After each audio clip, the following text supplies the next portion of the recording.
Assalamualaikum warahmatullahi wabarakatuh. Jumpa lagi sama saya masih di channel Alat Berat Mania.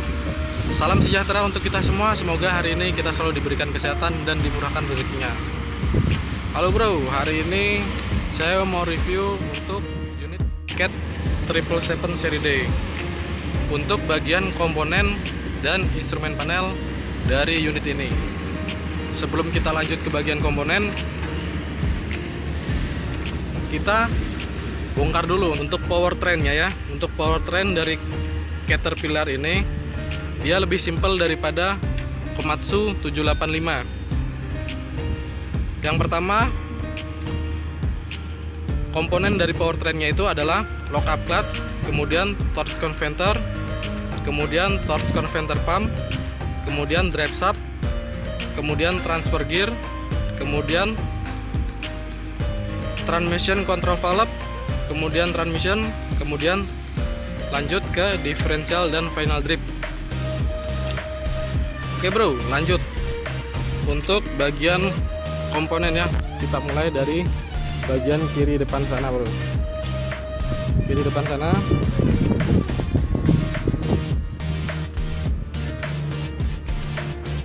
Nah ini.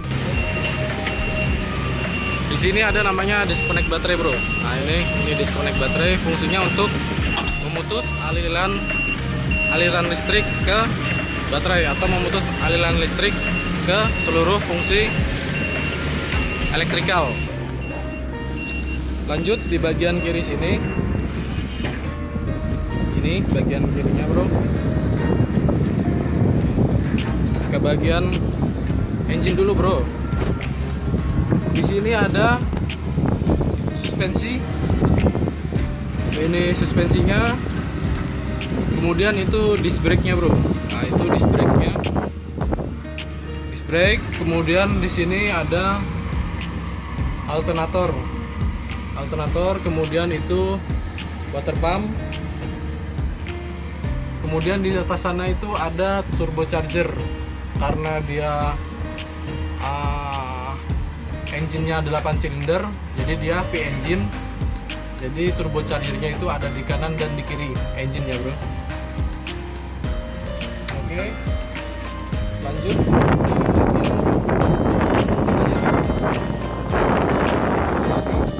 Tayar. Dia menggunakan ukuran 27.00 R49. Jadi 27 sama 00 nya itu aspek rasionya bro.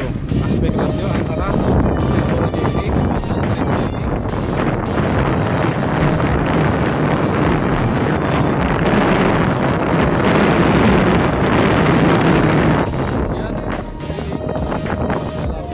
Kemudian ini ada yaitu front wheel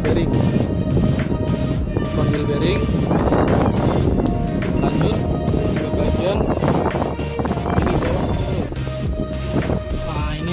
bagian kiri bawahnya.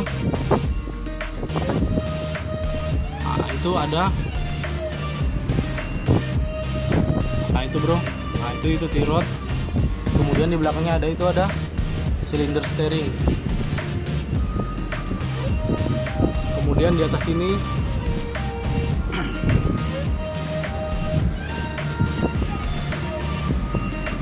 nah itu bro, itu ada akumulator. Kemudian itu divider grease. Kemudian itu untuk bagian sebelah kanannya bro, bagian sebelah kanan tire. Nah di sini ada drive shaftnya bro, drive shaft. Nah itu di atas sana drive shaftnya, itu drive shaftnya. Kemudian ini torque converter. Kemudian ini bro, nah ini, nah itu yang lurus ke atas itu namanya rear brake cylinder. Nah, tuh ya sampai ke atas sana. Oke, lanjut ke bagian belakang bro. Oke, di sini ini ada fuel tank ya. Untuk di bagian sebelah kirinya ini ada fuel tank. Kemudian ini ada gig untuk manual gignya, ada di bagian bawah sini. Nah ini ada manual gignya. Kemudian untuk kapasitas fuel tanknya ini adalah 1173 ya. Kalau kita bilang 225 distribusinya ya. Kemudian ini untuk bagian belakang bro. Untuk bagian belakang di sini itu ada final drive, tire, sama ukurannya kayak yang di depan tadi 27.00R49. Nah ini untuk bagian belakangnya bro. Tampak dari bagian belakangnya. Nah itu namanya rock ejector bro, yang di tengah-tengah itu rock ejector atau safety bar. Kanan kirinya ada ya, dia ada di dalam tire. Fungsinya untuk membuang material yang terselip di antara tengah-tengah tire itu bro, biar pada saat tire ini posisi bermuatan dia kan akan bro. Jadi kalau ada materialnya di tengah-tengah situ, itu bisa menyebabkan tire itu meledak. Oke, lanjut. Ini bagian diferensialnya. Kemudian itu suspensi belakang atau rear suspension.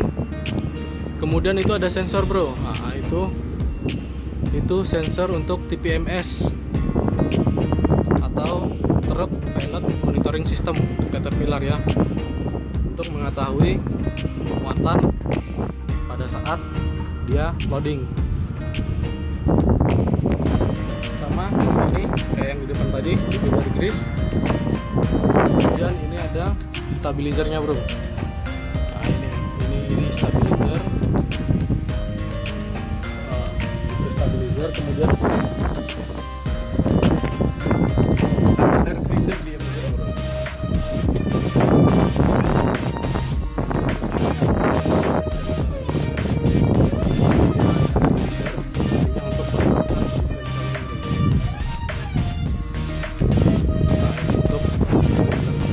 Diferensial, kemudian itu yang di sananya final gripnya, diferensialnya.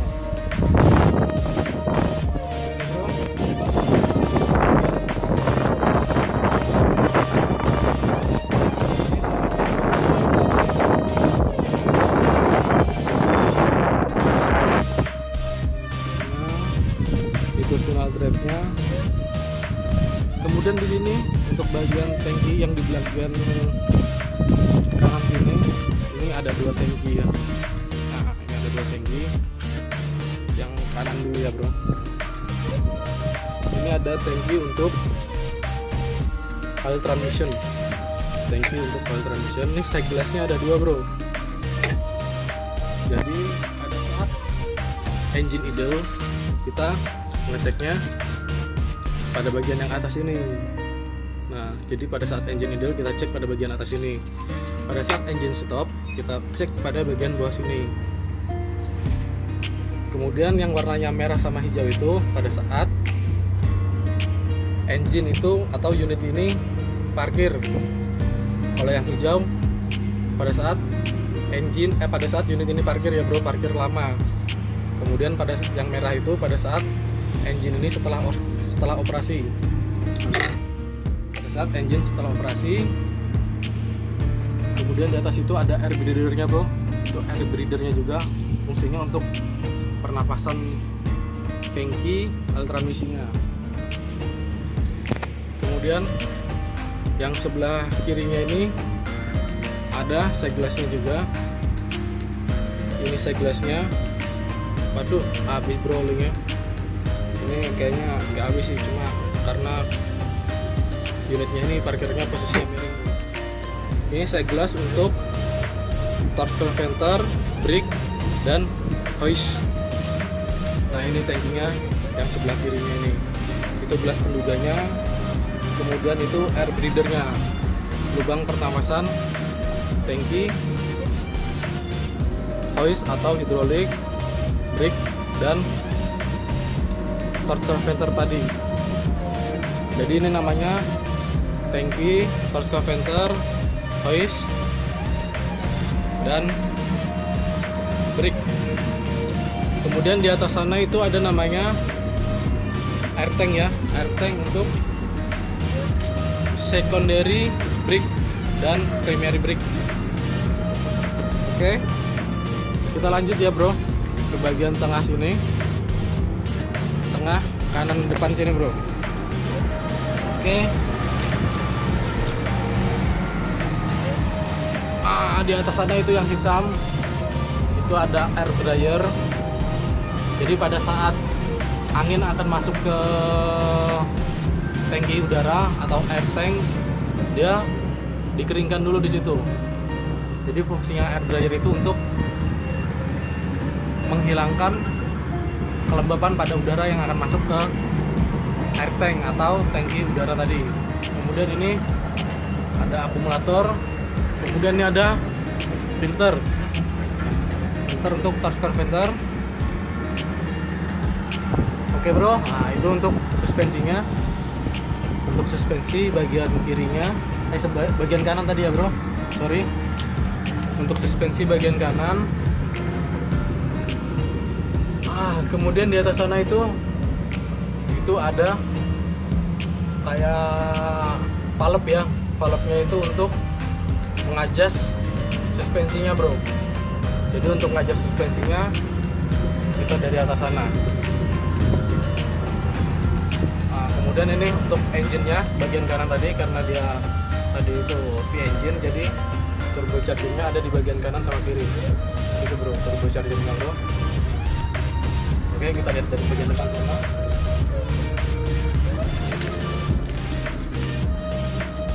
Nah ini untuk bagian tayar sebelah kanan depan ya, sama kayak yang sebelah kiri tadi. Di dalamnya itu ada front wheel bearing. Kemudian itu horn atau klaksonnya.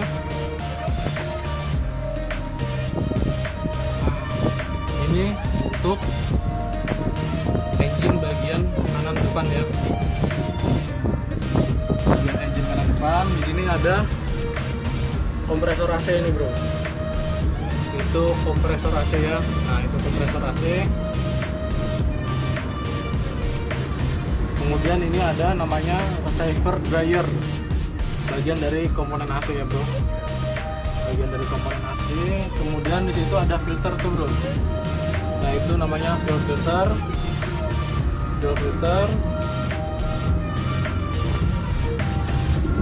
Di situ ada breather bro. Nah itu bukan kayak yang di atas itu ada breather. Itu breather untuk pernapasan engine. Dia larinya hose-nya itu larinya ke bawah engine sini. Nah itu bro. Nah itu hose yang tadi, breather engine tadi, itu larinya ke bawah sini. Kemudian di sini ada filter oil engine. Ini filter oil engine. Oke.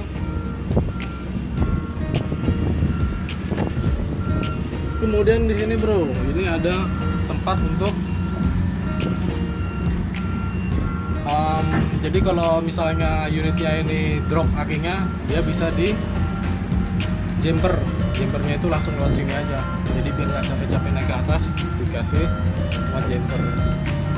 Kemudian itu yang hose warna merah, selang warna merah itu bro. Itu selang warna merah itu untuk fire suppression. Jadi pada saat fire suppression itu diaktifkan atau pada saat terjadi kebakaran, itu akan menyemprotkan cairan khusus yang dari tank fire suppression untuk memadamkan api pada bagian engine. Jadi fire suppression itu gunanya untuk memadamkan api pada bagian engine atau transmisi aja bro. Jadi kalau ada kebakaran di bagian tayar belakang, dari belakang sana itu nggak ada fungsinya kalau fire suppression itu diaktifkan bro. Kemudian di sini ada emergency stop. Nah ini emergency stop. Jadi pada saat terjadi emergency, kita bisa tekan ini. Kemudian untuk merilisnya kembali tinggal kita putar ke sebelah kanan.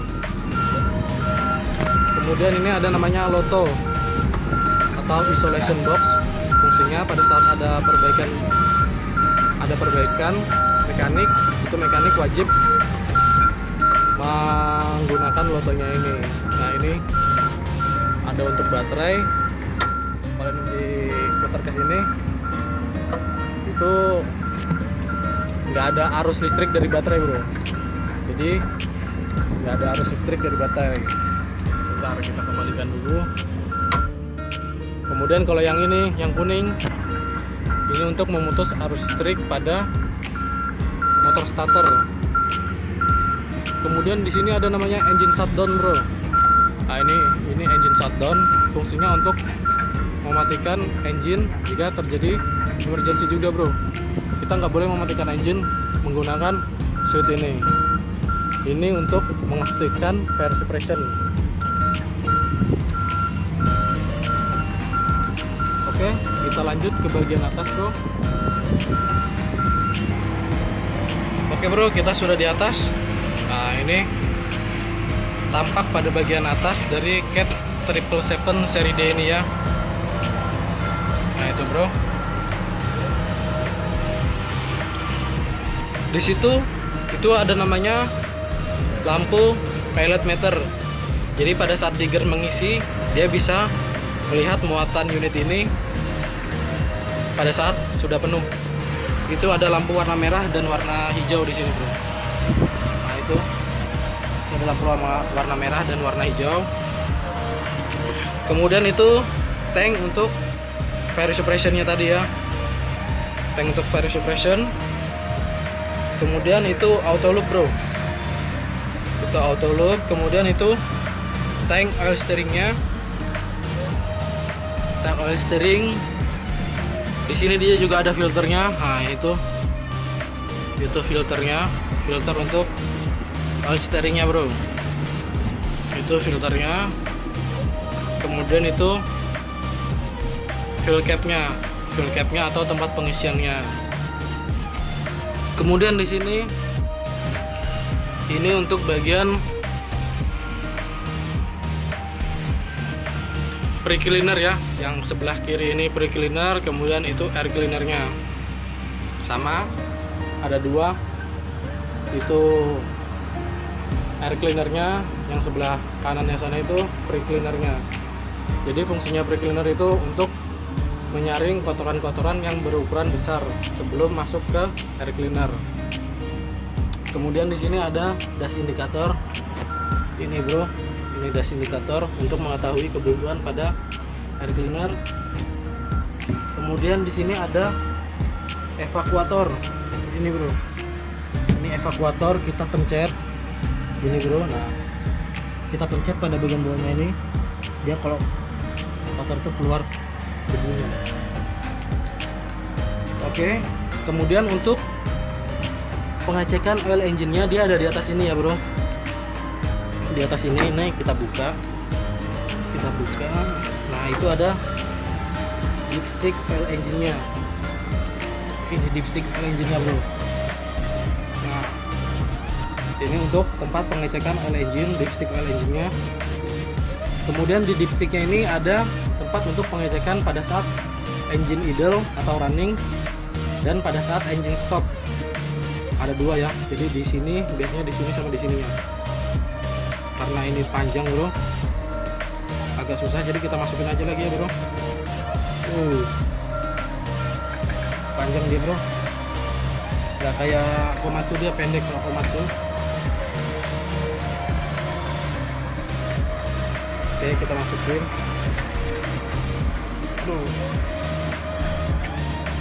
Bentar, bro. Oke, bro, sudah kita masukin lagi. Kemudian ini engine oil filler-nya atau fuel cap untuk pengisian oli engine. Oke, bro, kita tutup lagi ya. Kemudian untuk pengecekan level engine coolant, itu ada di bagian depan sini, bro. Di atas sini, di bagian depan sini, ini ada tempat untuk pengecekan engine coolant. engine coolant level. Nah, ini tempat pengecekannya bro. Kita bersihkan dulu bro. Aduh, malah tambah kotor bro.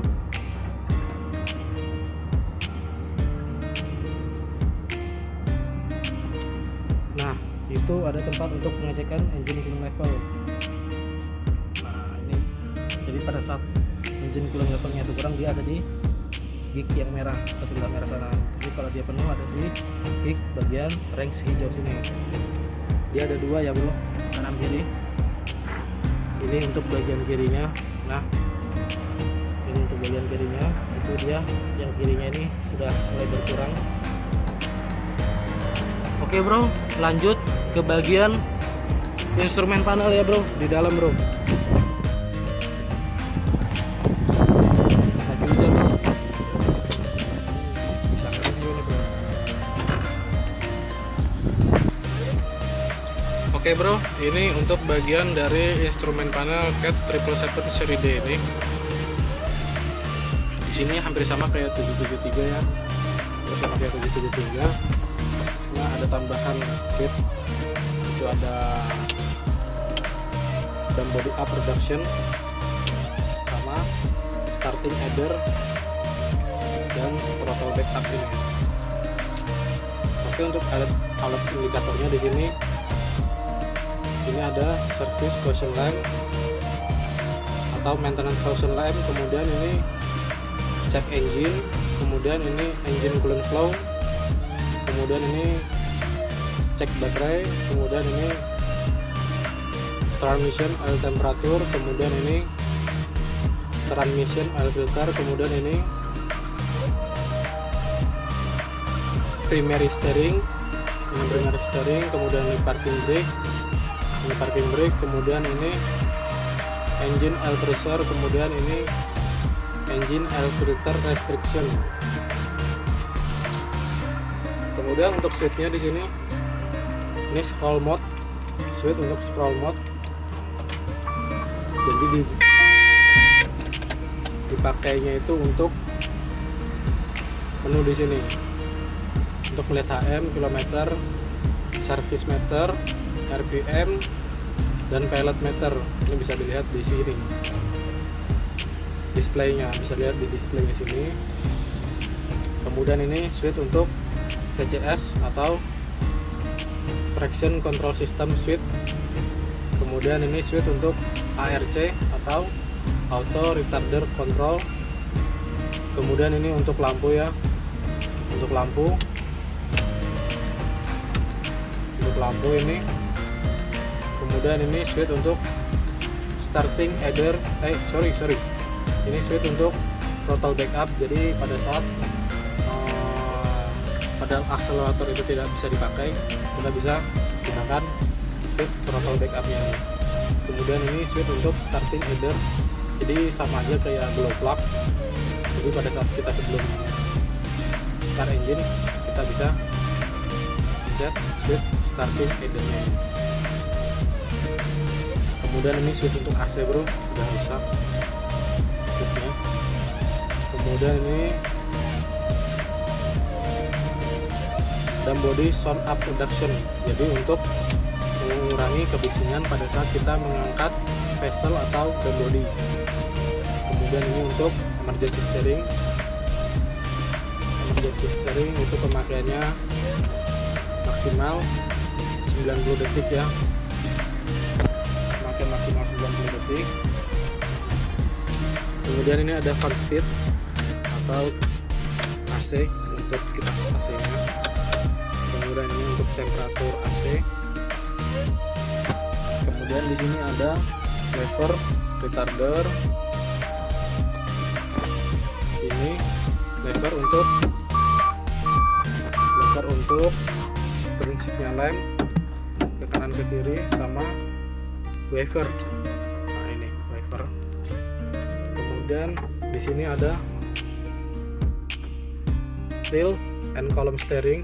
Jadi bisa kalau kita tarik ke atas itu kita turunkan steeringnya ke bawah, terus kalau kita tekan ke bawah itu menaikkan posisi steeringnya itu ke atas. Jadi steeringnya itu naik ke atas bro. Kemudian ini ada front brake selector switch. Jadi pada saat kita aktifkan itu kita menggunakan rem depan. Jadi pada saat kita menaktifkan rem depannya itu tidak berfungsi. Biasanya untuk pemakaiannya itu pada saat jalan licin atau parkir di area yang sempit bro, kita bisa pakai front brake selector switch-nya, atau pada saat posisi turunan kemudian jalan licin kita bisa pakai front brake selector switch-nya. Kemudian untuk pedalnya di sini ada 3, ini accelerator, kemudian ini service brake, kemudian ini emergency brake. Kemudian ini untuk switch static alarm.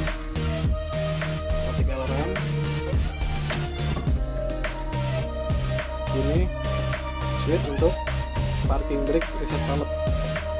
Jadi pada saat tekanan udara di air tank itu berkurang atau habis, otomatis parking brake reset valve ini akan naik. Jadi pada saat parking brake reset valve ini naik, di panel situ, nah itu area parking brake nya pun ikut nyala. Jadi walaupun kita rilis parking brake nya ini, nggak kita tekan lagi parking brake reset valve nya ini, dia bakalan tetap kunci dulu, atau tetap dalam keadaan parking brake nya itu nyala. Jadi kita harus tekan baru kita rilis parking brake nya. Itu untuk settingnya dari Caterpillar ini ya. Kemudian ini untuk gear shift levernya atau transmission control levernya, maju ke depan itu 7 speed. Kemudian untuk mundurnya ke belakang, ke depan sini ya bro, sorry, untuk mundurnya ke belakang sini itu ada 7 speed. Ini untuk majunya ke belakang, kemudian untuk mundurnya itu ke depan sana bro. Oke. Di sini ada lever untuk hoist dam atau vessel. Kalau ke atas itu rise, kemudian down, float. Dia ada float, down, dan rise. Rise itu angkat. Nah ini ada gambarnya dulu. Ini rise angkat, berarti paling ujung sini angkat. Kemudian ini hold-nya itu menahan hold. Jadi setelah kita dumping, kita maju untuk menghabiskan material itu pada posisi hold. Kemudian ini float pada saat kita travel. Kemudian paling bawah itu untuk menurunkan. Jadi pada saat kita travel, pastikan kita taruh posisi lever hoist ini pada bagian float. Oke bro, di sini ada untuk air suppression. Jadi untuk mengaktifkannya jika terjadi keadaan emergency atau kebakaran, kita tinggal putar ke bawah kelas ini, putar ke bawah. Kemudian itu semua itu panel untuk auto look. Jadi pada saat kita akan melihat auto look itu berfungsi dengan baik atau tidak, itu biasanya itu panelnya itu ada di bagian run sini. Kalau run ini berarti dia berfungsi dengan baik. Kalau fault ini yang fault berarti dia ada masalah pada bagian auto looknya. Kemudian untuk bagian atas ini, nah ini ada switch untuk menyalakan TPMS nya atau profile operating systemnya. Ini ada layarnya untuk melihat jumlah muatannya. Kemudian ini ada switch untuk pengecekannya. Ini sudah mati bro, sudah nggak dipakai lagi TPMS nya. Kemudian ini ada hazard lamp switch.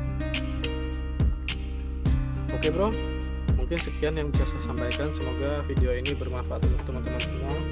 Kalau ada salah-salahnya bisa teman-teman komen di kolom bagian di bawah ini. Assalamualaikum warahmatullahi wabarakatuh.